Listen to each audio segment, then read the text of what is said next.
In Appalachia, there is a valley where the trees grow too close together, where the fog never quite lifts, and for over a century, no one from the outside world was permitted to enter. That silence was broken in 1974 by a social worker. What she discovered wasn't merely poverty. It wasn't merely isolation. It was something far darker.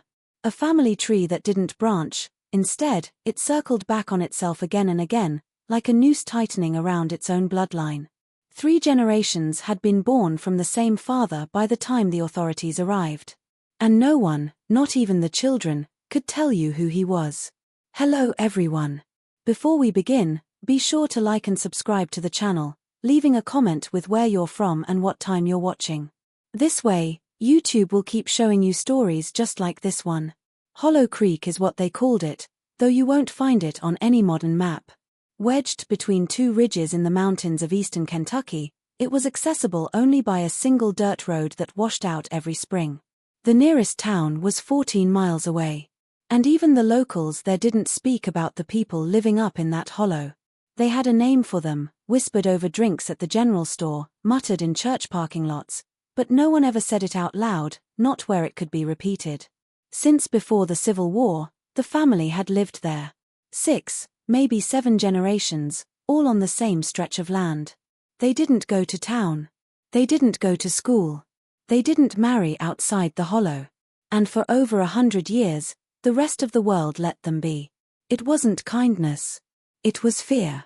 Because everyone who passed near that hollow could feel it. The wrongness in the air. The way the birds went silent. The way your skin prickled as if you were being watched from the trees. A young social worker named Margaret Hollis was assigned a welfare case in the area in the summer of 1974. A routine visit, they told her. Just check on the family. Make sure the children are being fed. On a Tuesday morning, she drove up that dirt road. And what she saw in the first 10 minutes made her pull her car over to vomit into the ditch. It wasn't the poverty, though that was extreme. It wasn't the filth, though the smell was unbearable. It was the faces. All of them, grandparents, parents, children, looked the same. The same flat nose, the same wide-set eyes, the same slack jaw. And when she asked the oldest woman present who the father of the youngest child was, the woman smiled with teeth that barely fit her mouth and said, "We all share him." Margaret didn't ask another question. She got back in her car, drove straight to the county office, and demanded they send the police. The sheriff, Dale Pritchard, didn't want to go. He was 53 years old, born and raised in those mountains. His whole life, he had heard the stories. His grandfather had told him never to go up to Hollow Creek, no matter what. Some things, the old man had said, are meant to stay buried. But Margaret Hollis wouldn't let it go. She filed reports. She called the state. She threatened to go to the newspapers.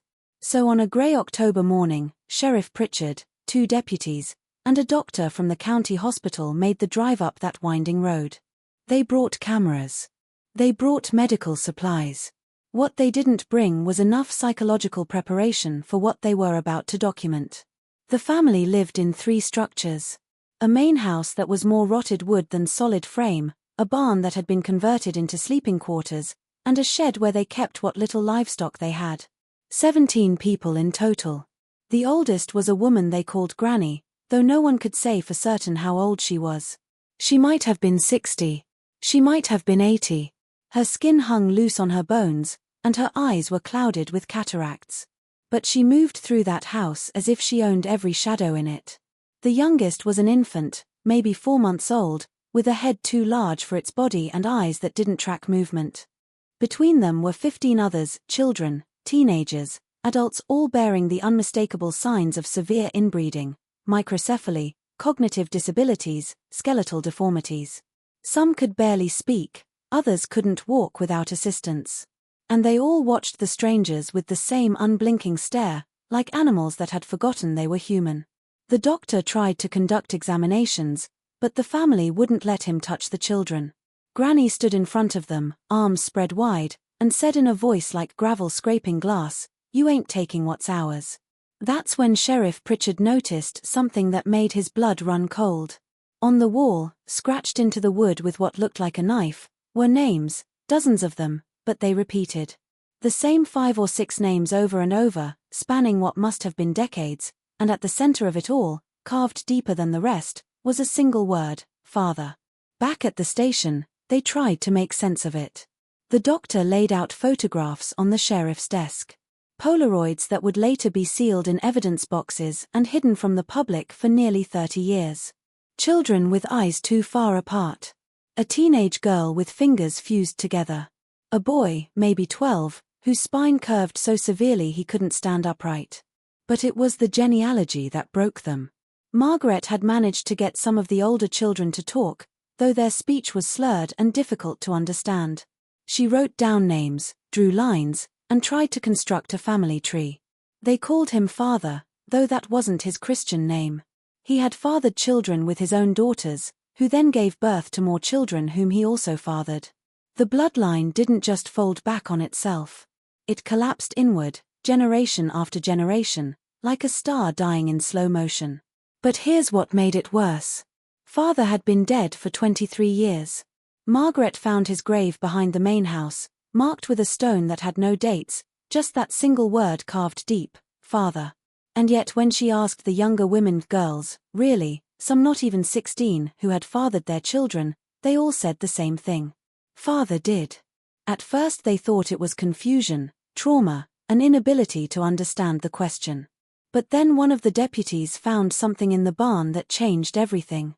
A room, locked from the outside, with a bed inside, and on that bed, stains that were later confirmed to be biological blood, semen evidence of ongoing abuse. But the DNA tests they ran didn't match any of the living men in the family. They matched the samples taken from father's grave, which was impossible, unless someone in that hollow had been using his remains, or unless the abuse had been so systematic, so generational, that the sons had simply taken their father's place and his name. Once the evidence was compiled, the state moved quickly. Within 2 weeks, all 17 members of the family were removed from Hollow Creek. The children were placed in foster care. The adults were institutionalized for evaluation. Granny fought them every step of the way. It took 3 officers to get her into the transport vehicle. And even then, she screamed curses in a dialect so old and mangled that no one could fully understand her, but they caught enough. The adults, those capable of coherent speech, described a world governed by rules that made sense only within the hollow. Outsiders were dangerous. Marriage outside the family was betrayal. And father, whoever currently held that title, had absolute authority over everybody in the house. The women had no concept of consent. The children had no concept of childhood. One girl, 14 years old, told the psychologist that she'd given birth twice, and both times Granny had taken the baby away within hours. She didn't know where they went. She didn't ask. Asking questions, she said, made father angry. When pressed about who father was now, she went silent. Her eyes darted toward the door as if expecting him to walk in. Then she whispered, "He's always been father, even before he was born." That statement haunted the investigators. It suggested something beyond simple ignorance or indoctrination. It suggested a belief system, a mythology built around the idea that father was not a man, but a role, a spirit almost, that passed from one generation to the next, and whoever held it had the right to do whatever he wanted. They tried to identify which of the men had taken that role after the original father died. DNA tests were conducted, interviews, interrogations, but the results were inconclusive. The genetic material was so intertwined, so recycled, that it was impossible to say with certainty who had fathered which child. In some cases, a child could have been the offspring of 3 different men in the family, and all of them would show a paternal match. The family tree had become a genetic mirror, reflecting itself back infinitely. The children never adjusted. That's what the social workers wrote in their reports years later, when they were finally allowed to discuss the case. Most of the younger ones were adopted into families across Kentucky and Tennessee. Their names were changed, their histories buried, but they carried the hollow with them. They didn't know how to play. They didn't understand privacy. Some of them hoarded food under their beds, convinced it would be taken away. Others couldn't sleep alone. They'd crawl into closets or under tables, seeking the cramped, dark spaces they'd grown up in. The older children were worse. 2 of them ran away from their foster homes within 6 months and were never found. Authorities suspected they tried to return to Hollow Creek, though the property had been condemned and the structures burned to the ground by court order. Another, a boy named Samuel, was institutionalized after attacking his foster father with a kitchen knife. When asked why, he said the man had touched his sister. He didn't have a sister. Not anymore. But in his mind, every girl in the house was his sister and every man was father. So profound was the psychological damage that an entire team of researchers from the University of Kentucky requested access to the case files. What they found became the basis for a study on generational trauma and isolated population genetics. Though the family's real name was never used, they referred to them only as the Hollow Creek clan. The study concluded that the level of inbreeding was among the most extreme ever documented in North America. The coefficient of inbreeding, essentially a measure of how genetically similar parents are, was nearly 40% in some of the children. For context, brother-sister pairings result in a coefficient of 25%. These children were more inbred than that. The only way to achieve such numbers was through repeated multigenerational incest involving parents, grandparents, and great-grandparents who were already related. If you're still watching, you're already braver than most. Tell us in the comments, what would you have done if this was your bloodline? But here's the part that still keeps people awake at night. Granny died in the state psychiatric hospital in 1979, 5 years after she was removed from the Hollow. In her final days, she spoke constantly, though most of it was incoherent, but a nurse recorded one conversation. Granny was asked if she regretted anything. She smiled and she said, "Father's still there. He's always there. You can burn the house, but you can't burn the ground." In 1983, a journalist named Colin Marsh tried to write a book about the Hollow Creek case. He'd obtained some of the court documents through a Freedom of Information Act request, interviewed a few of the social workers, even tracked down one of the deputies who'd been there that first day. But halfway through his research, he stopped. He wouldn't say why at first. Then, in a letter to his editor, he admitted something that made his publisher pull the project entirely. He'd driven up to where Hollow Creek had been. The road was still there, overgrown but passable. The foundations of the buildings were still visible, charred and crumbling. And while he was standing there taking notes, he heard singing a woman's voice, high and thin, carrying through the trees. He followed it. Half a mile into the woods, he found a clearing, and in the center of that clearing was a grave, fresh. The dirt was dark and loose, the kind that hadn't settled yet. There was no marker, but scratched into a nearby tree, deep enough to scar the wood, was that word again? Father. Colin left immediately. He didn't take pictures. He didn't call the police.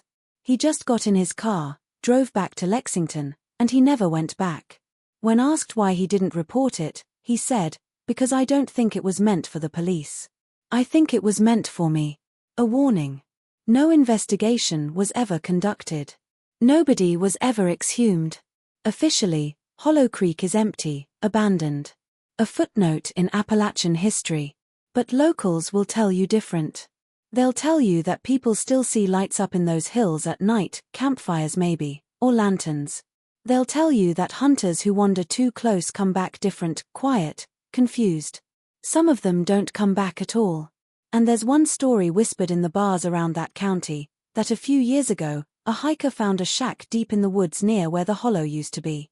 Inside were blankets, canned food, and carved into the wall over and over in handwriting that looked like a child's were the words, "Father is home." The state denies it. The Forestry Service has no record of it, but the hiker's name was logged in a missing persons report 6 months later. He told his girlfriend he was going back to prove it wasn't real. She never saw him again. The last of the Hollow Creek children, the ones who survived, the ones who were placed in homes and given new lives, are in their 50s now. Most of them refuse to talk about where they came from. A few have died. Suicides, mostly. Overdoses. One drove his car into a lake in 2003 with a note on the passenger seat that said, "Only I can still hear him calling." But there's one, a woman named Emily, though that's not the name she was born with. She agreed to speak to a documentary crew in 2019 on the condition that her face wasn't shown and her voice was disguised. What she said on camera has never been fully released. The footage was deemed too disturbing. But portions of the transcript leaked online. She described growing up in the hollow.